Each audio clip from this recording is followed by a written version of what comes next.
Saudações, pessoal! Hoje nós vamos estudar a teoria das restrições, Theory of Constraints, sigla TOC. Pessoal, eu estou aqui no meu local de trabalho, tá? Do lado aqui desse local tem uma outra reunião, então vocês vão ver um outro rumor aí, barulho de carro passando, faz parte, tá? Acontece que eu não tenho um estúdio padrão Hollywood aí para poder fazer algo de super qualidade e a gente está tendo que improvisar, tá? Mas é um momento, né? E isso não vai impedir que a gente veja bem o conteúdo.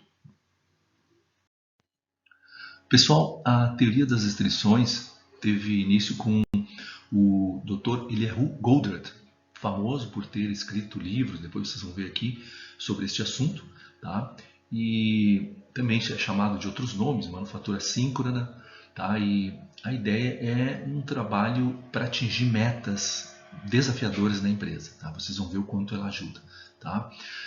Aí eu recomendo, pessoal, o livro A Meta do Goldratt. Quem quer realmente aprofundar esse assunto e fazer diferença no mercado de trabalho, eu digo que é quase que leitura obrigatória para qualquer administrador, tá? Vocês vão ver aí os dois livros mais comuns, né? Na verdade é o mesmo livro, só que com duas capas, né? Ele fez uma edição sobre o livro A Meta, que teve tradicionalmente aquela capa azul, aí depois ele fez uma edição de 30 anos, ele já é falecido, né? Quer dizer, fizeram para ele, né? Mas o conteúdo é o mesmo, tá? Esse livro realmente vale a pena, porque ele conta uma historinha de um gerente que estava com um monte de problema na fábrica, é um drama lá, inclusive tem rolo com a mulher e não sei o que, com a esposa, com vários problemas que ele vai enfrentando aí, interessante ler porque junta conhecimento de administração com um pouquinho de romance, um pouquinho de drama e tudo mais. Tá? Mas o principal é os ensinamentos que ele nos dá e eu vou tentar traduzir o principal desses ensinamentos na nossa aula. Na verdade, pessoal, o Goldratt ele desenvolveu esses conceitos a partir de um software que ele começou a estruturar para resolver problemas de pessoas. O Goldratt é um físico, tá? Mas enfim, ele tinha lá amigos que estavam com problemas nas suas empresas, né? E começou a tentar ajudar. Ele é um cara muito lógico e tudo, e desenvolveu um software chamado OPT, né? Optimized Production Technology, que na verdade a gente chama, né, tecnologia otimizada de produção. É um sinônimo, mas na verdade o OPT é o software e a teoria, né, todos os conceitos que a gente está vendo aqui. A gente vai falar dos dois, tá? Então é uma técnica e o principal aqui, pessoal, vamos fixando bem essa expressão, eu vou falar várias vezes, é identificar onde estão os gargalos de uma linha de produção, de uma empresa ou até de uma cadeia produtiva, tá? E atuar sobre esse gargalo, né? Se eu sei onde estão os gargalos ou o gargalo, eu consigo melhorar o meu processo. Vocês verão isso adiante. Deixa eu pegar aqui o laser point, pessoal. Tá? Então aqui tem uma figura que ilustra bem o que nós estamos falando. Aqui está uma empresa, pode ser uma empresa, uma linha de produção, uma cadeia produtiva, dividida em 3 etapas. Essa aqui, a primeira, que trabalha a 200 por hora, 200 unidades, 200 toneladas, não interessa aqui esse detalhe. Aqui é 50 por hora e aqui é 200 por hora. Onde está o gargalo? Na operação 2. Tá? Por quê? Porque é a menor capacidade. E essa operação 2 dita o ritmo de toda a empresa, de toda a cadeia produtiva. Tá? Observe que aqui entram as matérias-primas e aqui sai o produto para o cliente. Tá? Mas o que determina a capacidade dessa empresa atender seus clientes é os 50 por hora, não os 200, nem uma média disso aqui. Tá? Então, o gargalo é um estrangulamento, como está representado aqui. O que eu faço diante de tal situação? Eu trabalho esse gargalo, junto pessoas, junto tecnologia, tudo para alargar isso aqui, né? Tentar equilibrar um pouco mais esse fluxo aqui. Com isso eu tendo a chegar, né, perto dessa situação, tá? Poxa, eliminei meus gargalos, não tenho mais gargalo. Não, pessoal, vocês sempre vão ter gargalo. Nesse caso aqui o gargalo agora é 200 por hora. Todas as operações são gargalo. Tá? Então sempre na nossa vida nós vamos ter gargalo. Porque se a gente não tivesse gargalos nas nossas vidas, a gente ia ter poderes ilimitados. Isso não existe. Tá? Então tudo que impede nós de atingir a nossa meta é um gargalo. Então, pessoal, o OPT é um software, né? Foi desenvolvido e continua sendo aperfeiçoado. Resumidamente, o que eu falei quer dizer o seguinte: se a carga de trabalho em qualquer parte do sistema, o sistema pode ser uma linha de produção, pode ser a empresa toda, como pode ser toda a cadeia produtiva, onde tem um fluxo com início, meio e fim, dividido em etapas sequenciais, ali eu vou encontrar gargalos. Tá? Então, se a carga de trabalho em qualquer parte do sistema exceder a do gargalo, alguns itens estarão sendo produzidos sem que possam ser utilizados. O que gera quando eu produzo alguma coisa sem ser utilizado? Vocês já aprenderam isso no Just in Time. Estoque.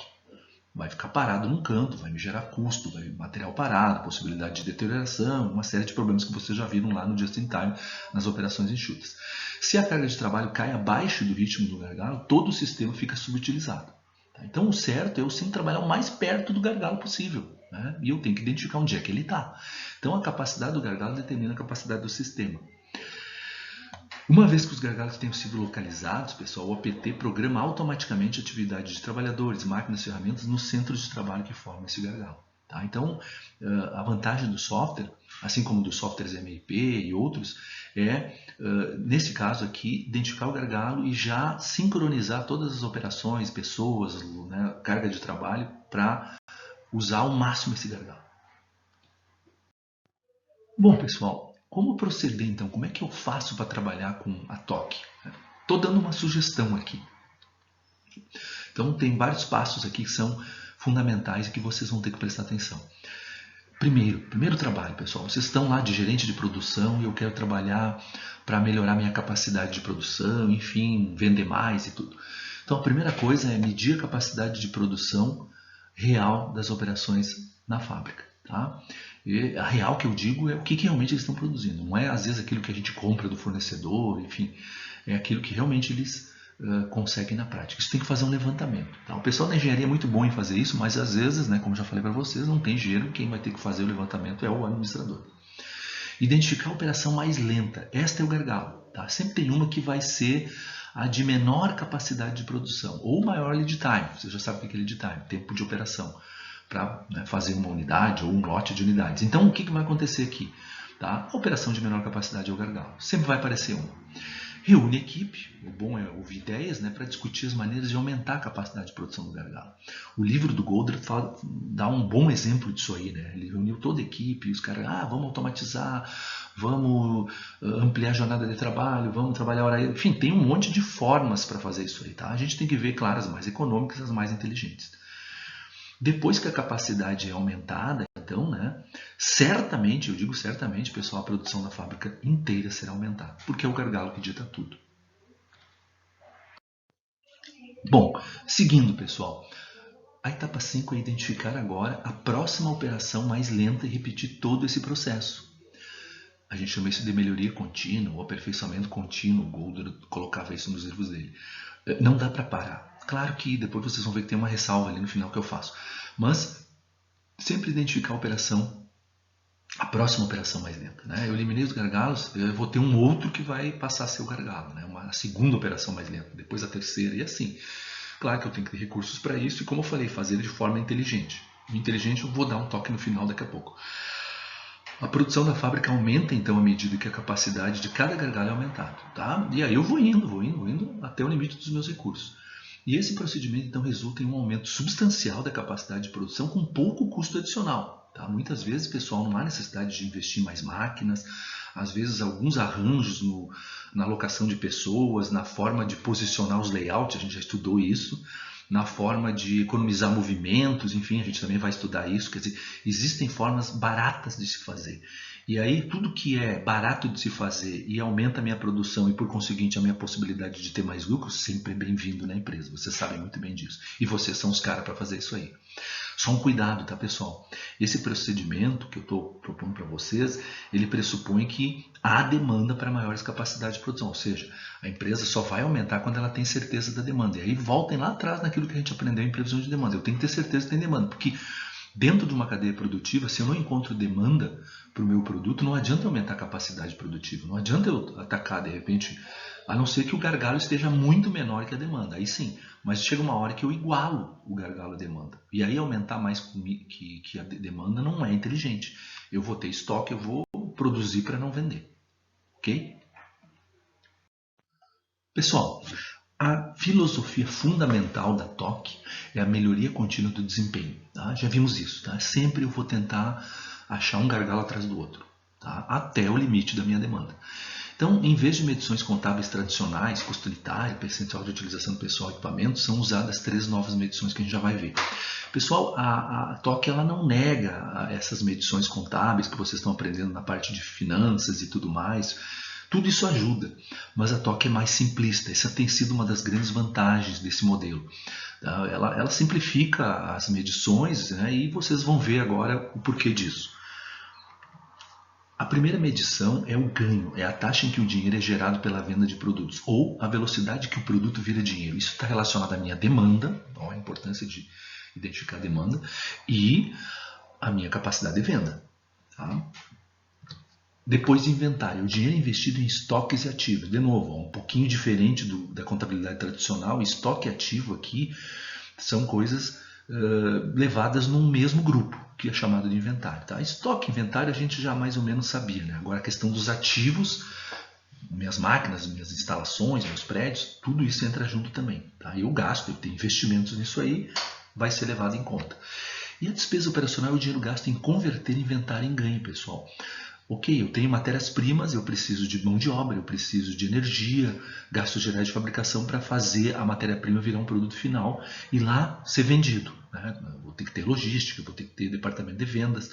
Todo esse dinheiro a gente chama então de despesa operacional.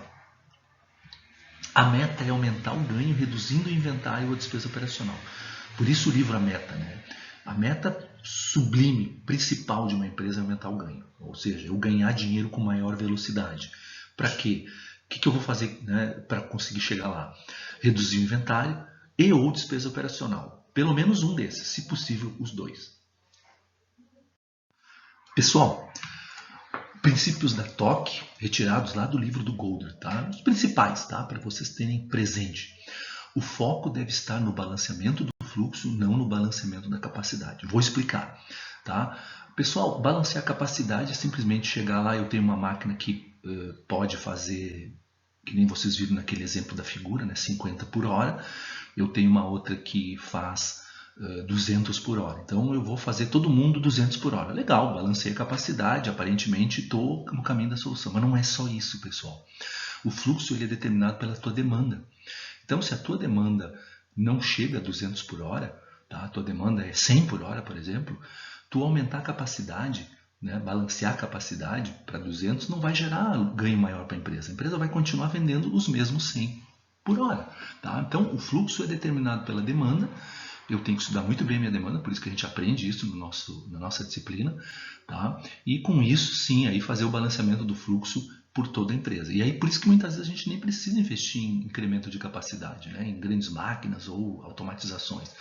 Basta, né, identificar isso e rearranjar os fluxos de trabalho, as cargas de trabalho, de acordo com o fluxo da demanda. Outra questão importante, pessoal. A maximização dos outputs e da eficiência não maximizará o ganho do sistema. Isso quer dizer o seguinte, ó, um gerente de produção, né, ele quer sempre ver as máquinas funcionando, a mão de obra funcionando, todo mundo trabalhando a 1000 lá, altas eficiências, quer dizer, ninguém está perdendo tempo lá, todo mundo sempre ocupado. Só que é o seguinte, no pavilhão seguinte, ali onde estão os produtos acabados, tem um baita de um estoque que não está vendendo. Então o que acontece? A empresa está com altas eficiências, fez lá as medições, aquelas medições típicas de eficiência de equipamentos, deu tudo 100% ou 90%, altíssimas. E não vende. O que a empresa ganhou com isso? Nada, porque não vendeu. Enquanto não vende, pessoal, tu não ganha dinheiro. Por isso que o foco é o ganho. Tem que transformar produto em venda, né? E isso sim gera dinheiro para a empresa. 1 hora ganha num recurso gargalo é 1 hora ganha para o sistema global, pessoal. Isso a gente já viu pelas deduções, né? Atuou no gargalo, a empresa toda ganhou. Não atuou no gargalo, não se ganha nada. Tanto que está aqui o quarto pressuposto. 1 hora ganha num recurso não gargalo não é nada, é só uma miragem. Investir num departamento, por exemplo, ou numa parte do processo que não é gargalo, pessoal, é perda de dinheiro direto. Não vai melhorar a situação. Né? Vejo muitas empresas, às vezes, carregando investimentos em áreas tipo RH, áreas de apoio. Não que elas não sejam importantes, mas elas muitas vezes não configuram um gargalo. O gargalo está na outra ponta ou está lá na venda. E ali não tem investimento. Não vai acontecer nada. Só perda de dinheiro. Os gargalos não só determinam o fluxo do sistema, mas também definem seus estoques. É o que a gente já viu em decorrência, né, pessoal? Gargalos, eles determinam o fluxo, tá? E também os estoques, se isso estiver sincronizado, bem balanceado, eu vou ter baixos estoques. Se esses gargalos não estiverem bem balanceados, né, a tendência é aparecer estoques. Seguindo, pessoal, o trabalho, que aí é tudo, materiais, informações, documentos, clientes a serem processados, no caso de um prestador de serviço, o trabalho então deve ser alocado nas operações apenas com a frequência necessária aos gargalos, naquilo que está sincronizado com a capacidade do gargalo. Portanto, pessoal, olha só o que eu coloquei ali, corrobora tudo que eu já falei até agora. Os fluxos do gargalo devem ser iguais à demanda do mercado. O Golder lá fala em determinada passagem do livro, pode ser até um pouquinho maior para dar uma sobrinha ali antes do gargalo. Depois vocês vão ver um desenho que esclarece isso. Regular tudo de acordo com o recurso mais lento, minimiza o estoque e as despesas operacionais. Isso se chama balancear o fluxo. Tá? E aí eu também vou ter menos despesa porque o gargalo, o estoque acaba me aumentando a despesa operacional. Então, pessoal, todo investimento de capital, seja em estoque, seja em ativos, deve ser considerado na perspectiva do seu impacto sobre o ganho, o inventário e as despesas operacionais. Eu tenho que calcular isso aí, por isso que vocês aprendem a parte financeira. Vai gerar mais venda? Vou vender mais rápido, vou vender com maior velocidade? Tá? Vai reduzir inventário, sejam menos ativos, menos estoques? Vai reduzir a despesa? Isso aí eu tenho que considerar na hora de fazer qualquer investimento. Tá? Antes de investir, calculo. Por isso que vocês, junto com o nosso conteúdo aqui, vem a parte de gestão financeira. Pessoal, essa terminologia aqui, tambor, pulmão e corda, ou TPC também chamado, ela é típica na teoria das restrições. Vocês vão, toda vez que ouvir falar em teoria das restrições, vocês vão ouvir falar em TPC. Daí vocês vão, o que é isso? Não, é isso aí, tambor, pulmão e corda. É uma terminologia que o Golder adotou para simplificar de novo aí, o entendimento e o funcionamento de um sistema pela teoria das restrições. Tá? O sistema de controle se baseia nos conceitos tambor, pulmão e corda. Quer dizer, eu tenho que controlar então o meu sistema e balancear todo ele, para poder ter lá o cumprimento então dos pressupostos da TOC. Como é que eu faço isso? Bom, vamos ver primeiro o tambor. Ó. O tambor, a produção é controlada em gargalos, que são os pontos de controle. Eu coloco ali registros, controles, que são chamados de tambor, porque estabelecem o ritmo a ser seguido por todas as operações. Isso aí, pessoal, ele tirou, no livro vocês vão ver ali, quem olhar os filmezinhos do Golder também aparece, ele descobriu isso olhando uma fila de escoteiros. A fila tendia a se dispersar ou a se distanciar quando cada um andava no seu ritmo, enfim, mesmo que estivesse seguindo na mesma direção.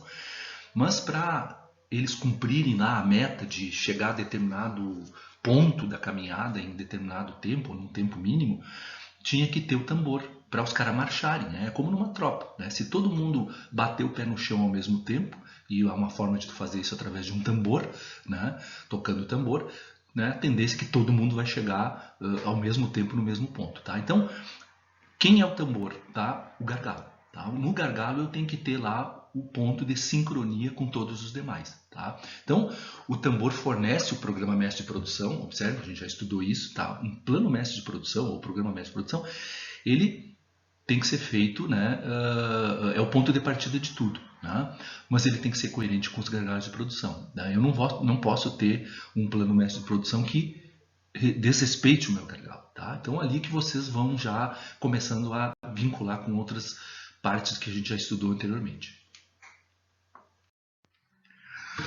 O pulmão, na forma de estoque, é mantido antes de um gargalo, pessoal, a fim de que sempre haja material no qual trabalhar. O gargalo não pode parar, pessoal.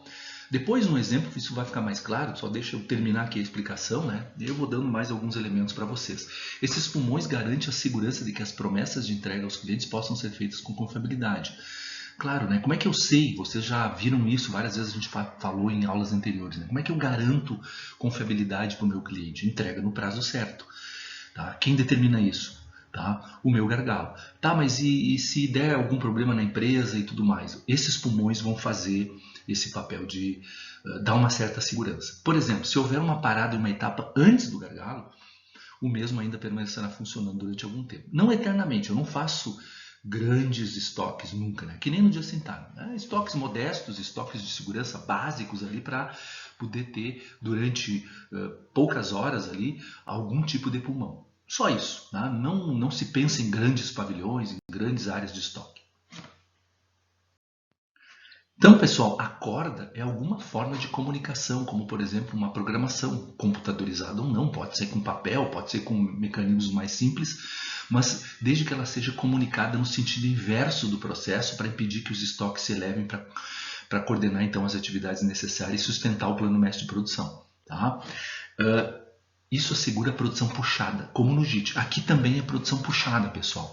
Então, a corda está lá na ponta dizendo, que nem a gente já viu nos exemplos que eu dei lá na manufatura enxuta, né? Tá? Alguém lá na ponta, na relação com o cliente, lá na ponta da demanda, está dizendo, ó, manda mais produto, produz mais produto, para todas as etapas anteriores. Tá? E isso aí tem que ser feito através de um processo de comunicação. Pode ser um simples papelzinho que passa de trás para frente, como pode ser um sistema eletrônico, computadorizado, um ERP ou algo parecido. Isso se chama corda. Tá? E a corda garante então que todas as etapas de produção estejam sincronizadas com o plano mestre de produção. Aí a gente garante que vai atender o cliente. Pessoal, vamos ver um exemplo agora. Tudo isso que eu falei na forma de um diagrama. Tá? Deixa eu ligar o laser point que fica mais fácil. Tá? Isso aqui é uma empresa. Tá? São várias atividades, né, em sequência, como a gente já vinha falando anteriormente. Tá? Onde está o tambor? Tá? Aqui, ó, vamos dizer que eu identifiquei o gargalo, é a atividade mais lenta, a minha atividade C. Aqui está o tambor. Ela estabelece o ritmo das outras. As outras não podem operar, né, numa produção superior à do gargalo. Então, a gente diz que quem está batendo o tambor, dando ritmo para todo mundo marchar sincronizado, é o gargalo. Tá? Observe que o pulmão, aqui tem uma figura que na verdade é um estoquezinho básico aqui, para garantir então que sempre vai estar atuando, sempre vai ter matéria-prima ou material necessário para o gargalo. Tá? Então, o pulmão a gente sempre coloca antes do gargalo. Tá? Isso aqui uma vez até no ENAD apareceu uma questão dessas e tinha gente que não sabia, achava que colocava no fim, no início, em todos eles, não. Né? Por isso que os estoques são mínimos. A gente só coloca um estoquezinho aqui. Nos outros não precisa porque não são gargalo. Tá? E pessoal, a corda, tá? Aqui eu estou determinando o tambor, né? E para todas as atividades antes do meu pulmão, aqui antes do meu gargalo, tá? Eu tenho então um processo de comunicação que vai sincronizando essas atividades. Tá? Que pode ser, normalmente é um sistema computadorizado, um RP ou algo, né, manual lá que diga que A e B, né, tem que produzir em determinado ritmo. Então a gente chama de corda, controla as atividades anteriores. Aí o pessoal sempre me pergunta, tá, e o a posterior aqui, pessoal? Bom, a D e a E não são gargalos, então o que elas têm? Elas têm capacidade superior. Né? Caso apareça algum problema no gargalo, tá? Vamos dizer que o gargalo parou, eu talvez até consiga ainda compensar, porque como o D e E tem capacidades superiores, eu posso tocar um pouquinho mais rápido e de repente tirar o atrasado. Tá? Mas não é ali que eu vou me preocupar. Tá? Claro que eu tenho que sempre pensar na demanda, não está aparecendo aqui, né? Mas vamos dizer que a demanda é a velocidade do meu ganho, que o cliente consome o meu produto ou compra o meu produto. Pode ser que, né, numa produção puxada, tudo isso aqui, né, esteja sincronizado com a minha demanda. Tá? Então, naturalmente, o meu gargalo, ou melhor, o meu pulmão, vai passar para a demanda. Se a demanda for o gargalo, eu posso ter gargalos de mercado. O Goldro fala disso no livro dele. Tá? Ou seja, eu tenho muito mais capacidade, e às vezes acontece, as empresas se dimensionam mal, muitas vezes, não fazem um bom planejamento, acaba que ficam com capacidade superior. Como nós estamos vendo agora, a maioria das empresas está com capacidade ociosa, né, capacidade muito superior à demanda, porque baixou a demanda em função do coronavírus. Tá? Bom, aí o meu gargalo vai ter que ir lá para o fim. Né? O meu gargalo fica aqui no fim, como sendo a demanda, e o meu pulmão também antes da demanda. Vale a mesma coisa. Tá? E a comunicação, né, tipo produção puxada para todas as atividades anteriores, que no caso aqui seriam todas as atividades. Funciona do mesmo jeito, tá, pessoal? A questão está sempre onde está o gargalo e ele determinando então comunicação para as partes anteriores a ele. Tá, pessoal? Vantagens da OPT. Tá? Aqui já são as vantagens da teoria das restrições também, tá, pessoal? Auxilia as empresas na redução de seus lead times e estoques, já vimos isso, tá? Auxilia também a focalizar em suas atenções em seus problemas, os seus problemas críticos, que são os gargalos. Os resultados para a implantação da OPT são relativamente rápidos, pois o esforço de implantação é menor devido à focalização da atenção em poucos pontos considerados críticos. A gente vai direto ao ponto com a teoria das restrições, pessoal. Não fica perdendo tempo com não gargalos. Vai direto no gargalo, resolve aquilo ali. Enquanto não resolver, continua tentando resolver. tá? Junta a equipe, tá? E então a empresa focaliza o principal. E muitas vezes, como já falei, né, os investimentos não são tão elevados assim. Um balanceamento de fluxo às vezes já resolve muita coisa. Pode ser usado como um simulador, pois trabalha com a lógica de um simulador, né? Ele é um software, então eu consigo previamente simular situações extremas, situações de alta ou baixa demanda e tudo mais. Isso me dá algumas possibilidades de visualizar antecipadamente as várias possibilidades, né? E com isso trabalhar cenários e com isso também projetar melhor meu planejamento de produção.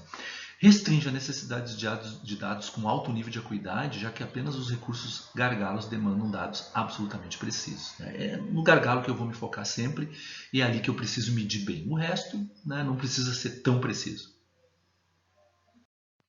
Agora, o OPT, sendo um software, né, pessoal, ele tem algumas limitações. Na teoria das restrições eu não vejo tantas assim, mas o software em si, como todo recurso eletrônico, tem algumas limitações. É um sistema que centraliza decisões, e aí os operadores muitas vezes ficam com pouca área de manobra, né? E às vezes podem não se comprometer muito. Eu confesso que eu nunca vi esse tipo de situação em empresas que já implementaram. Tá? O pessoal bem treinado, bem conscientizado, tende a trabalhar e respeitar bem a aplicação dessa tecnologia. De fato, por ser um software, ele ainda está atrás de concorrentes MRP2 e RP, porque veio depois, tá? Ainda está em aperfeiçoamento. E a filosofia OPT depende basicamente da identificação dos recursos gargalos. Isso nem sempre é tão fácil, né? Como eu falei, tem que ir lá, fazer várias medições, vários levantamentos. Existem técnicas para isso, né? A gente tem que estar lá parado do lado da máquina, fazendo levantamento da produção média. A gente vai ver isso mais adiante com o estudo de tempos e movimentos. Tá? Vocês vão ver que tem técnicas para a gente poder identificar gargalos. E também porque existem outras práticas dentro das empresas que às vezes camuflam a questão do gargalo. Né? Se a gente identificar o gargalo errado, é óbvio que a gente vai tomar decisões erradas. Né? Mas com essas técnicas que a gente vai aprender, a gente minimiza essa possibilidade. Muito bem, terminamos então a parte conceitual.